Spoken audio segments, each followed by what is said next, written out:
গ্রেপ্তারের প্রতিবাদে যারা এই গতকাল তাণ্ডব চালিয়েছে, হত্যাকারীদের এবং ভাঙচুরকারীদেরকে অনতিবিলম্বে গ্রেপ্তার পূর্বক দৃষ্টান্তমূলক শাস্তি আমরা দাবি করছি।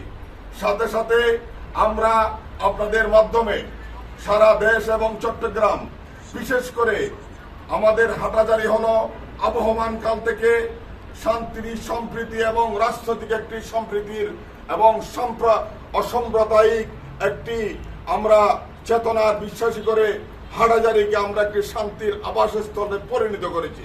আমরা যারা রাজনীতি করি, আমরা যারা রাজনীতির অতীতের যারা নেতৃত্ব দিয়েছে, বর্তমান যারা নেতৃত্ব দিয়ে আমরা যাচ্ছি, আমরা সবাই এই রাজনৈতিক সম্প্রীতিকে রক্ষা করতে চাই। এই ঘটনাকে কেন্দ্র করে আপনারা কেউ আইন শৃঙ্খলাকে হাতে নেবেন না। আইন শৃঙ্খলা বাহিনী ইতিমধ্যে হত্যা মামলা সহ ভাঙচুরের মামলা করেছে। আমরা তাদেরকে আইনের আওতায় এনে দৃষ্টান্তমূলক শাস্তির দাবি করছি।